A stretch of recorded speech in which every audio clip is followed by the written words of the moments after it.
मैं आज ऑफिस जाने के मूड में नहीं हूँ। किसी का फोन आया ऑफिस से तो बोल देना कि मैं घर पर नहीं हूँ, किसी जरूरी काम से गांव गया हूँ। ठीक है, मैं चला सोने, बाकी मैं संभाल लूंगा। ममता बेचारी, जैसा नाम वैसा ही नेचर। ना कभी झूठ बोला, ना फरेब, ना किसी से चालाकी की, ना किसी की पंचायत।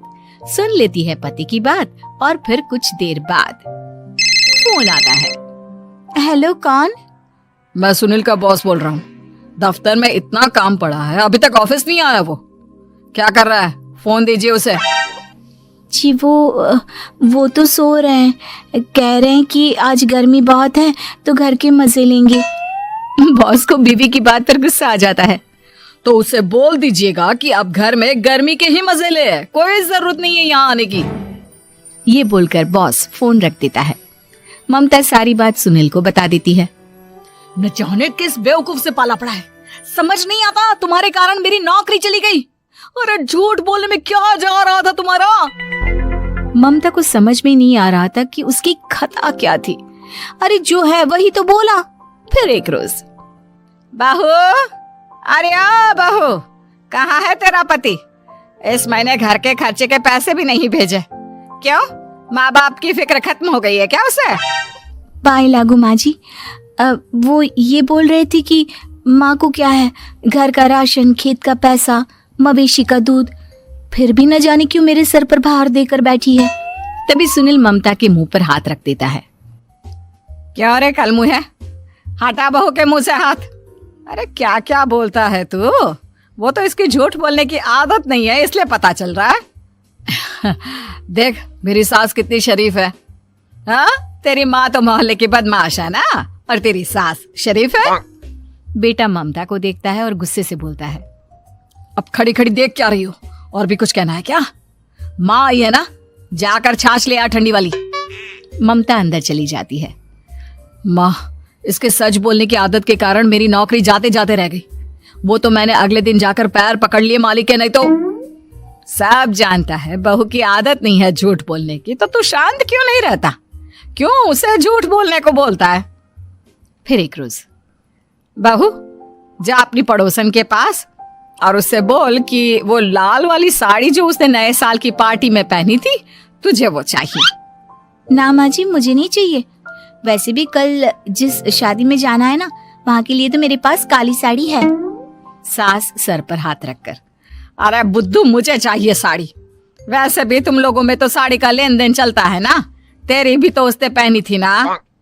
हाँ माँ जी, वो क्या है ना, हम दोनों के कपड़े एक दूसरे को आ जाते हैं।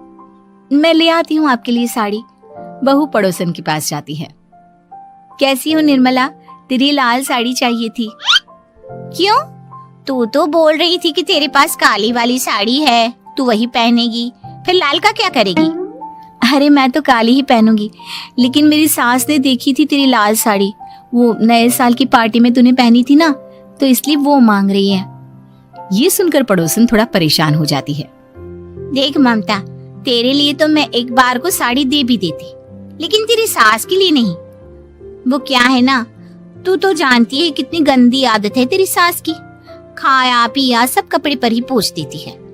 मेरी लाल साड़ी बहुत महंगी वाली है, पता चले उस पर हल्दी तेल का निशान लगा हो। ममता घर आ जाती है खाली हाथ। ममता को देखकर, नहीं देना उसका लूटी ने साड़ी। अब आए तुझसे लेने तेरा सामान, अच्छे से बताती हूँ। माँ जी वो क्या है ना, मुझे तो वो दे रही थी, लेकिन आपके नाम पर नहीं दी। अरे किसने बोला था मेरा नाम लेने को? बोल देती तुझे पहनना है, लेकिन ना, तू तो ठहरी सच की देवी। न जाने सास क्या सोचती है और हंसने लगती है। अरे माँ, क्या हो गया? क्या सोचकर हंस रही है? याद है जब बहू को देखने गए थे? हाँ बस सही बात है। याद आ गया कैसे मेरी सास बाजार के खाने को बोल रही थी कि ममता ने बनाया है। और बहू ने आकर सब बता दिया कि ये सारा खाना तो बाजार से आया है, वो भी कल्लू हलवाई की दुकान से। ममता दोनों की बात सुन रही थी। हाँ माँ जी, वो कल्लू हलवाई का ही था। मुझे तो आज तक पता नहीं चला कि माँ ने क्यों कहा कि मैंने बनाया है। खैर, मैं तैयार होती हूँ, शादी में जाना है ना। पूरा परिवार शादी में जाता है, जहाँ खाना वाना खाकर सभी बैठे होते हैं कि एक औरत ममता की सास से कहती है, क्या बात है बहन जी, मेरी आपकी बात हुई थी तो आप तो बोल रही थी कि लाल साड़ी पहनने वाली हैं, तो मैंने ये काली पहन ली। पता होता कि आप लाल नहीं पहन रही हैं तो मैं ही अपनी लाल पहनाती। अच्छा जी, तो इसलिए पूछा जा रहा था। अरे इतनी साड़ियां हैं कि क्या बताऊं। मैंने सोचा तो था, पर ये सामने दिख गई तो यही पहन लिया। अच्छा, मेरी तो तैयारी काफी दिन से चल रही थी, फिर भी आज ऐसा लग रहा है कि ठीक से तैयार नहीं हुई मैं। तभी आ जाती है हमारी सच्ची बहू ममता बहू। आंटी जी, वो क्या है ना, पड़ोसन की लाल साड़ी माँ जी को पहननी थी, लेकिन आप तो जानती है माँ जी की आदत, सारा खाया पिया कपड़ों पर ही पोंछ देती है, तो उसने साड़ी देने से ना ऐन वक्त पर मना कर दिया, तो अब इन्होंने ना मेरी साड़ी पहनी है। औरत ममता की सास को घूरती है, अरे मांग कर ही साड़ी पहननी थी क्या? हम जैसे तो खुद की ही साड़ी पहनते हैं, चलो चलते हैं। सास का गुस्सा अब ममता पर फूट पड़ता है। अरे क्या जरूरत थी ये बात सबसे कहने की? अरे घर की इज्जत का कोई ख्याल है कि नहीं तुझे? हाँ, मैंने क्या बोल दिया माँ जी? मुझे क्यों डांट रही है? मेरी गलती क्या है? ममता को रोता देख सुनील आ जाता है। अरे माँ, क्या हो गया? पता है ना शादी का माहौल है। सास सारी बात बेटे को बता देती है। देख रहा है तेरी बहू का हाल। अरे इस लड़की को तो ये भी नहीं पता कि कब कहाँ क्या कैसे बोलना है। अरे लेकर जा इसे यहाँ से। सभी घर आ जाते हैं। सास का मुंह तो फूला ही रहता है कि एक दिन, चलो बेटा, बहुत दिन तुम लोगों के साथ रह ली, अब चलो। वैसे भी ऐसी बहू के साथ समय कैसे कटे, जो ना झूठ बोलती है ना लोगों की चुगली करती है।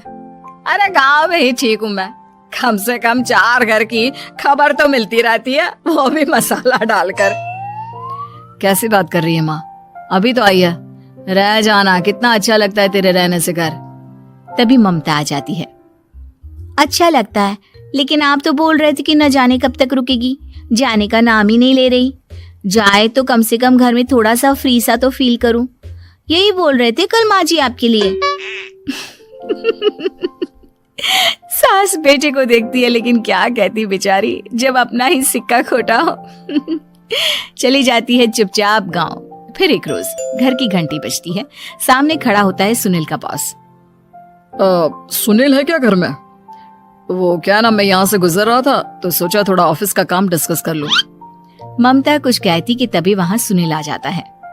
अरे बॉस, आप आइए आइए। क्या बात है, घर तो बहुत सुंदर है।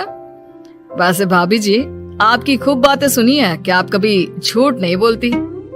ये तो पता नहीं, लेकिन हमेशा सर कुछ न कुछ ऐसा बोल देती हूँ जिससे परेशानी हो जाती है। मैं ऐसा नहीं चाहती, लेकिन क्या करूँ। खैर, बॉस कुछ देर रुकता है, काम की बात होती है। ममता के साथ सब चाय पीते हैं और जैसे ही बॉस जाने को मुड़ता है कि क्या जी, कितने नेक इंसान है, फालतू ही आप खड़ूस और निकम्मा बोलते हैं इन बॉस को। अब क्या, बॉस के कान तक खुद के लिए अनमोल वचन पड़ जाते हैं और फिर ओह, तो ये बात है। और क्या कहता है ये? अरे बॉस, आप भी किसकी बात पर विश्वास कर रहे हैं? अरे इससे तो ये भी नहीं पता कि आलू प्याज कहाँ रखा है। अरे ये क्या जाने क्या बोलना है क्या नहीं बोलना है। मतलब जो मुंह में आ रहा है बोले जा रहा है। भाभी जी आप बताइए। नहीं नहीं बॉस, लग रहा है कि कुछ गलत बोल गई मैं। वैसे ये सिर्फ इतना ही बोलते हैं कि आप में कोई टैलेंट है ही नहीं, आपकी नौकरी इन्हीं के कारण तो बची हुई है। अरे बस कर ले अम्मा, अब क्या करवा कर मानेगी, बड़ी मुश्किल से तो नौकरी बची थी मेरी। सही कहा, बची थी लेकिन अब निकल गई। तेरे टैलेंट के भरोसे चल रही है ना मेरी नौकरी, अब देख तू। अच्छा, तो आप भी यही मानते हैं? वैसे ये बात तो है, सुनील काफी टैलेंटेड है। बॉस चला जाता है। सुनील सर पकड़कर बैठ जाता है। माना सच बोलना एक अच्छी आदत है, लेकिन ममता आज का समय ऐसा नहीं है। तुझे थोड़ा सा समाज को देखकर खुद को बदलना होगा, समझी? जी मुझे तो पता ही नहीं चलता कि मैं क्या गलत कर रही हूँ। यकीन मानिए मैं जानबूझकर नहीं करती। सुनील सोच लेता है कि वो किसी न किसी तरह अपनी बीवी के इस भोलेपन का इलाज करके रहेगा, लेकिन सवाल ये कि कैसे का जवाब अब मिल जाता है। और फिर एक रोज ममता की माँ आती है। ममता, तुझे तो पता है तेरे पापा का काम ठीक नहीं चल रहा है, कुछ पैसों की जरूरत थी, तेरे पास हो तो मदद कर दे बेटा। ममता माँ को घर खर्चे से बचाए पैसे दे देती है। पैसे देने के बाद सुनील आ जाता है। अरे सासू माँ, आज यहाँ कैसे आना हुआ? नहीं बेटा, वो ममता की याद आ रही थी ना तो आ गई।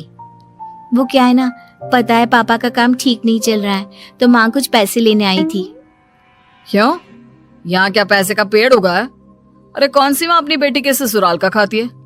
कोई जरूरत नहीं है पैसे देने की। वापस कर दो माँ जी पैसे और निकलो यहाँ से। आगे से यहाँ पैसे लेने नहीं आना। सुनील ये बोलकर निकल जाता है। उसके जाने के बाद, बेटा ममता, तूने मेरी बेइज्जती कराने के लिए यहाँ बुलाया था क्या? अरे छोटा सा झूठ बोल देती तो तेरी माँ की इज्जत बच जाती, लेकिन चलती हूँ मैं। सास बाहर जाकर बाहर खड़े सुनील से कहती है, तेरे कहने पर बेटा हमने ये नाटक तो खेल लिया, लेकिन उसका क्या असर होता है ये नहीं पता। थोड़ी देर बाद सुनील घर आता है। देखिए, मुझे मेरी गलती का एहसास हो गया है। मैं समझ गई हूँ कि सच कितना सच होता है और उसकी कीमत आज के समय में बहुत बड़ी है। माफ करना, मैं आज से सच कभी नहीं बोलूंगी। क्या?